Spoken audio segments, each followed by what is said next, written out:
In 1876, a cowboy working a cattle ranch in the Texas Panhandle earned about $30 a month and his meals. The meals mattered more than the money. A man could survive the plains on $30. He could not survive them without 3 plates of food a day, cooked by someone who understood that a cowboy burning 4,000 calories from sunup to sundown didn't need fancy. He needed volume, he needed salt, he needed it hot, and he needed it now. The ranch cook was the most important person on the property who never sat a horse, and the food he put on that table determined whether a crew stayed through branding season or rode off to another outfit by Tuesday. Number 22 on this list was so common that cowboys ate it 300 days a year without complaint. Number 14 was invented on a ranch in Wyoming because the cook ran out of everything except flour and grease. And number 1, the meal that defined ranch life more than any other, was not about what was on the plate. It was about who was around it. These 25 meals built the American cattle ranch one supper at a time. Hit subscribe. Let us count them down. Number 25. Sourdough biscuits. Every ranch cook kept a sourdough starter, a jar of fermenting flour and water that he guarded the way a banker guarded a vault. Some starters were decades old, carried from ranch to ranch, growing more complex with every feeding. The cook mixed starter with flour, salt, and a pinch of baking soda, shaped the biscuits by hand, and baked them in a Dutch oven buried in coals. When they came out right, the outside was crusty and golden, and the inside was tangy and soft. When they came out wrong, they were dense as river stones, and cowboys used them to hammer fence nails. A good biscuit cook was worth his weight in beef. A bad one found himself out of work in the middle of nowhere with nothing but a bedroll and a starter nobody wanted. Number 24. Fried salt pork. Before bacon became standard, salt pork was the ranch's daily meat. A slab of cured pork belly, white with fat, sliced thin and fried in its own grease until the edges went crispy and brown. The rendered fat stayed in the skillet and became the cooking oil for everything else that day: eggs, potatoes, biscuits, and gravy. Salt pork cost about 8 cents a pound and arrived at the ranch in wooden barrels packed in coarse salt. The flavor was brutally salty and deeply porky, nothing like the mild bacon that would replace it. Cowboys ate it at breakfast beside biscuits and coffee, and at supper beside beans, and the grease it left behind was the most valuable substance in the ranch kitchen. Nothing was cooked in water when there was salt pork grease available. Nothing needed to be. Number 23. Cowboy coffee. Coffee beans roasted in a skillet over the fire, crushed with the butt of a pistol or a rock, and boiled in a pot of water until the liquid turned black enough to stain a tin cup permanently. The grounds were settled by cracking a cold egg into the pot. The egg white cooked in the heat and sank to the bottom, pulling the grounds with it. A ranch hand drank coffee at every meal, and between meals, and before dawn, and after dark. The pot sat on the stove from 4 in the morning until the last man went to bed, and the coffee got stronger and more bitter with every hour. By evening, it was thick enough to chew. Nobody complained. Complaining about coffee on a ranch was considered worse than complaining about the weather, and nobody complained about the weather either because the weather didn't care, and neither did the cook. Number 22. Beans. Pinto beans, cooked in a cast-iron pot over a low fire from morning until supper, seasoned with salt pork or bacon or whatever cured meat was available. A ranch went through 100 pounds of dried beans a month. The cook soaked them overnight, started them at dawn, and by evening they were thick and creamy and dark with pork fat. Beans appeared at every supper, every day, without exception, for the entire working season.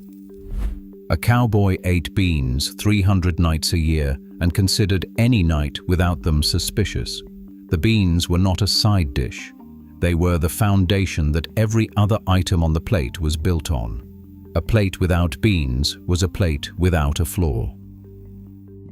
Number 21. Steak. Not the steak of a restaurant. Ranch steak was cut from whatever beef was available, often a steer that had been butchered that week, sliced thick, seasoned with salt and pepper, and fried in a cast-iron skillet over a wood fire until the outside was charred and the inside was whatever temperature the cook decided. The cowboy did not choose his doneness. The cook chose it for him, and the cook's choice was the same every night because the cook had one skillet, one fire, and 20 men to feed. The steak was tough more often than tender because ranch beef was grass-fed, lean, and came from animals that had spent their lives walking. A cowboy cut it with a knife that he carried on his belt and chewed it with the patience of a man who understood that the cow had worked as hard as he had. Number 20. Sourdough pancakes. Breakfast on the ranch started with pancakes made from the same sourdough starter that produced the biscuits. The batter was thinner: starter, flour, water, a little sugar, and a pinch of baking soda, ladled onto a greased griddle and cooked until bubbles formed on the surface. The pancakes were dense and tangy, nothing like the fluffy diner version. Cowboys stacked them 4 high, drowned them in sorghum molasses, and ate them with a speed that suggested the food might be taken away, which on some ranches it was. The cook served breakfast once. If you missed it, you worked until noon on coffee and whatever you could find in your saddlebag. Number 19. Fried potatoes. Potatoes were the ranch's second staple after beans.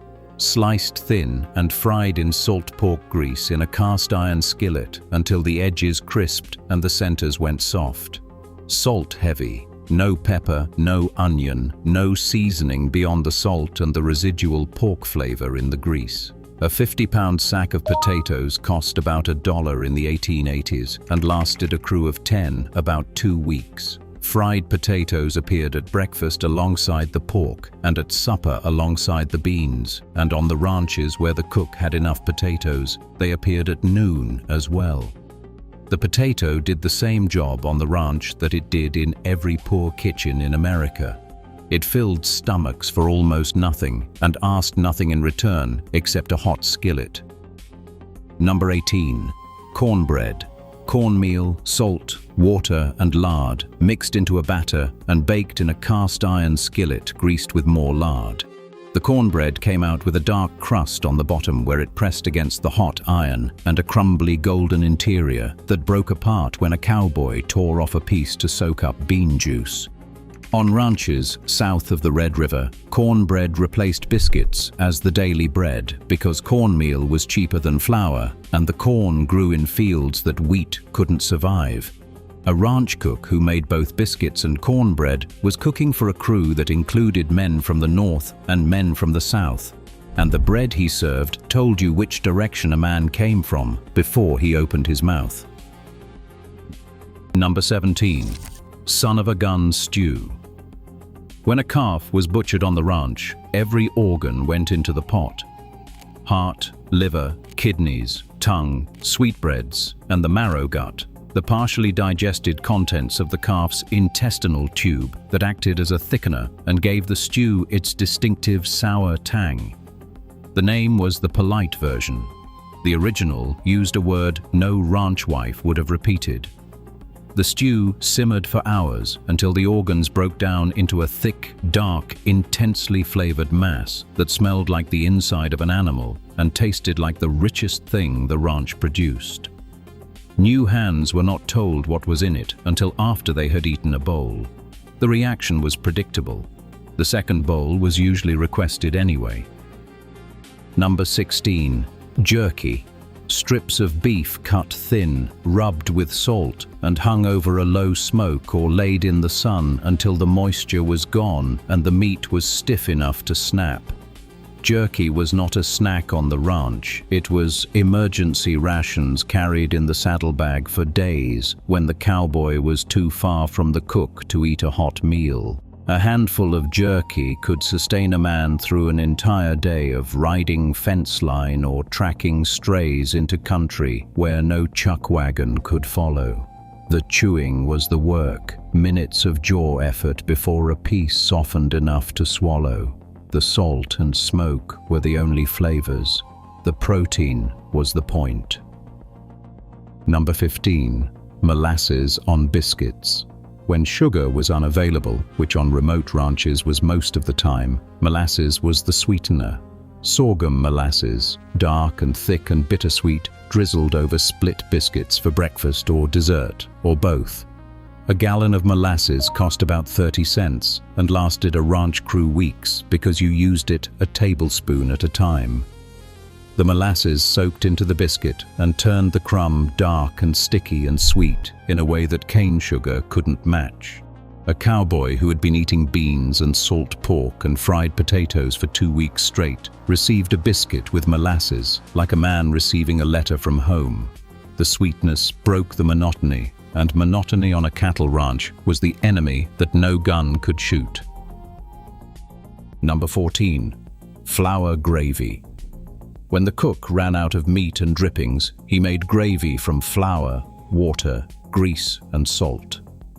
The flour browned in the grease, the water went in, and the mixture thickened into a pale, lumpy sauce that tasted like salt and fat, and not much else. Poured over biscuits, it turned plain bread into something that stuck to the ribs and held a man until supper. Flour gravy was the ranch cook's last resort, the thing he made when the supply wagon was late, the bacon was gone, and 20 hungry cowboys were walking toward the cookhouse expecting food. The gravy was not good. It was not meant to be good. It was meant to exist, and existing was enough.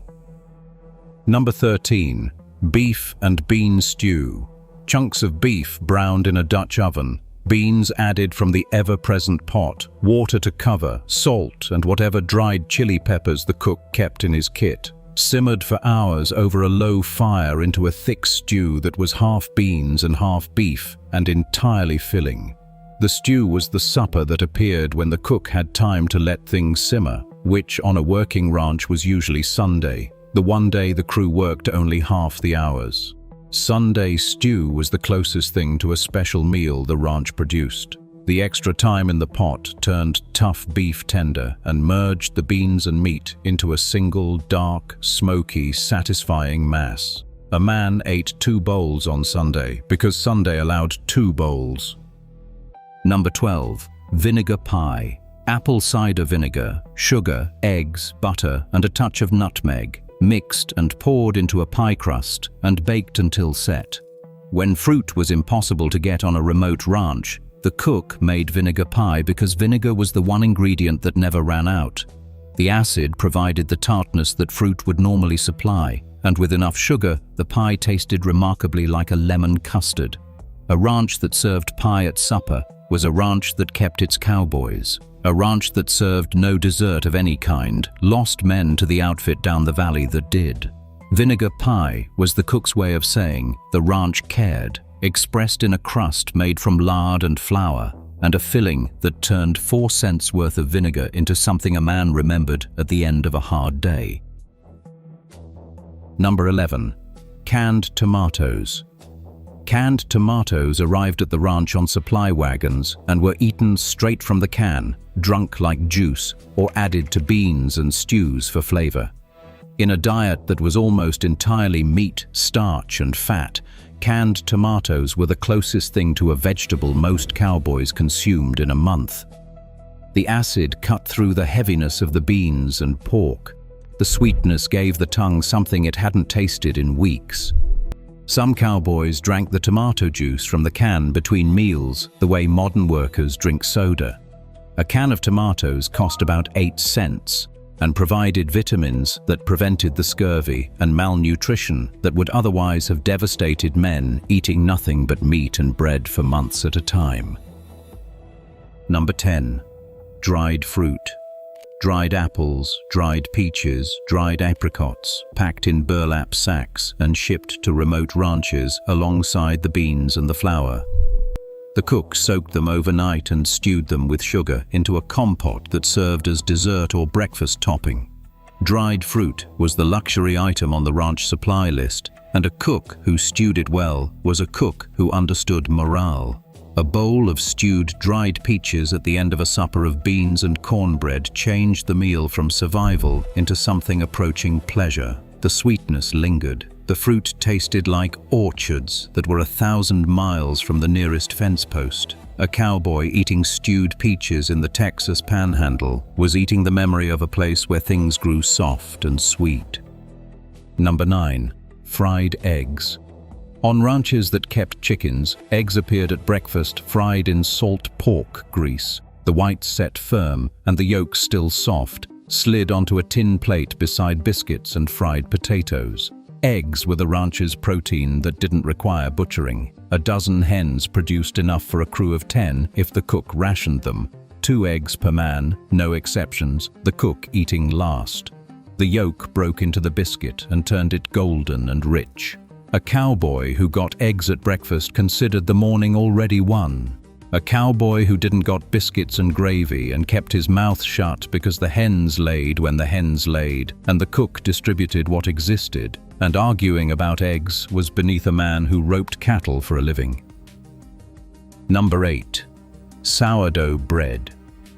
On the ranches that had real ovens, stone or brick, built into the cookhouse wall, the cook baked sourdough loaves that came out dark crusted and tangy, and could be sliced thick for sandwiches or torn into chunks for sopping up bean juice. A loaf lasted 2 days if the crew was small, and 2 hours if it was large. Sourdough bread was the upgrade from biscuits, the sign that the ranch had a cookhouse with a proper oven and a cook who had worked in places where bread was baked rather than fried. The bread carried the same tang as the biscuits because it came from the same starter, but the longer bake and the bigger loaf gave it a crust and a crumb that biscuits couldn't match. Number 7. Chili con carne. Beef, dried chili peppers, cumin, garlic, and rendered fat simmered together into a thick, dark, searingly hot stew. No beans, not yet. On Texas ranches near the Mexican border, the cook learned chili from vaqueros, the Mexican cowboys who had been working cattle in Texas for centuries before Anglo ranchers arrived. The chili peppers were dried and ground by hand. The cumin was toasted in a dry skillet. The beef was whatever cut was available, cooked until it fell apart into shreds. Chili con carne was the supper that distinguished a Texas ranch from a Wyoming ranch, a southern cook from a northern one.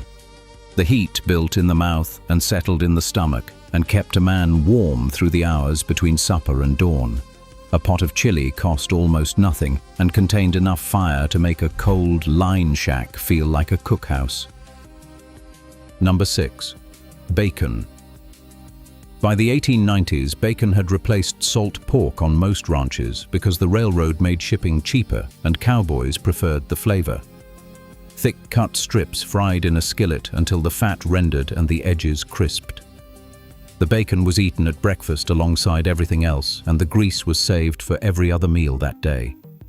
A ranch went through 20 to 30 pounds of bacon a week. The cook fried it in batches starting at 4:30 in the morning, the smell reaching the bunkhouse and pulling men out of their bunks before the cook had to ring the bell. Bacon was the ranch's alarm clock. The smell was the sound. Number 5. Cobbler. Canned or dried fruit, peaches, blackberries, apples, cooked with sugar and topped with a biscuit dough dropped by the spoonful over the bubbling fruit. Baked in a Dutch oven until the topping was golden and the fruit syrup seeped up through the crust in sticky pools. Cobbler was the ranch dessert because it used the same ingredients the cook already had: flour, lard, sugar, canned fruit. A cobbler appeared on the table when the cook felt generous, when a holiday demanded something sweet, or when morale had dropped low enough that a dessert was cheaper than losing a hand to another outfit. A cowboy who tasted cobbler at supper worked a little harder the next day. The cook knew this. The ranch owner knew this. The cobbler was not a kindness, it was a calculation. Number 4. Roast beef. On Sundays and holidays, the cook roasted a large cut of beef in the oven or over a pit dug in the ground and filled with coals. The roast cooked for hours, the outside charring while the inside turned from red to pink to grey depending on how far from the fire it sat. Sliced thick and served on plates that were already holding beans and potatoes and cornbread. The roast was the meal that made a cowboy feel like he was eating at a real table in a real house, even if the table was a plank on sawhorses and the house was a cook shack with a dirt floor. The roast was the Sunday meal, the holiday meal, the meal that said the ranch was prosperous enough to eat well once a week. The other 6 days the crew ate fried beef. On Sunday they ate roast, and the difference between frying and roasting was the difference between a meal and an occasion. Number 3. Biscuits and gravy. Split sourdough. Biscuits drowned in white gravy, made from bacon or sausage drippings, flour and milk, or water when milk wasn't available. The gravy was thick and peppery and salty, and covered the biscuits so completely that the plate looked like a landscape buried in snow. Biscuits and gravy was the breakfast that carried a cowboy from dawn to noon on horseback, in weather that could kill an underfed man. The calories were enormous, the fat content was staggering, the taste was salt and pork and flour and the specific comfort of hot food in a cold morning. A cowboy who ate biscuits and gravy at 5 a.m. could rope, brand and ride until noon without his hands shaking. That was the job of the meal, not to taste good, though it did, but to keep a man's hands steady for the work that paid him. Number 2. The chuck wagon supper. On ranches during roundup and trail drives, the chuck wagon was the kitchen. A converted wagon with a drop-down table at the back, compartments for flour, beans, coffee, sugar and salt, and a cook who worked from a campfire that he built and maintained while the crew worked cattle. Supper at the chuck wagon was the same meal every night: beans, biscuits, fried beef or salt pork, coffee served on tin plates and eaten sitting on the ground in a circle around the fire. The cook served from the wagon's drop table. The men ate in silence or quiet conversation. The fire popped. The horses shifted in the dark. The stars came out over the prairie, and the meal happened under them the way it had happened the night before and would happen the night after. The chuck wagon supper was the most American meal ever cooked. Beef and beans and bread under an open sky, eaten by men whose job was moving cattle across a continent. Number 1. The cookhouse table. This is not a meal. This is the place where every meal on this list was eaten. A long wooden table in the cookhouse, benches on both sides, tin plates set at each place, a lamp hanging from the rafter. The cook rang the bell, and the crew came in from the corrals and the pastures and the fence lines and sat down in the same seats they sat in every night, because a cowboy's seat at the table was his seat, the way a pew at church was a churchgoer's pew. The food came out of the kitchen in platters and bowls, and the men served themselves and ate without ceremony, and the cook stood in the doorway watching to see what needed refilling. The table was the center of the ranch, the way the corral was the center of the work. It was where men who spent the day alone on horseback sat down together and became a crew instead of a collection of individuals. The food on the table was beans and beef and biscuits and coffee, the same food every night, the same cook, the same table, the same men. And the sameness was the point. A cowboy who rode in from 12 hours of work and sat down at a table where his plate was waiting in his spot was a man who belonged somewhere. The ranch gave him wages, the table gave him a place, and the place was worth more than the wages, which is why cowboys who left one ranch for another always said the same thing. The food was better at the old outfit. They didn't mean the food, they meant the table. That is 25 meals from the cattle ranches that built the American West, one supper at a time. If your family ranched, if your grandfather sat at one of those long tables with a tin plate and a cup of coffee so strong it stained the cup, put the name of the ranch in the comments. Share this with someone who knows what beans taste like 300 nights in a row. And subscribe, because the ranches are smaller now and the cookhouses are quieter, but the food that built them deserves to be remembered by the people they fed.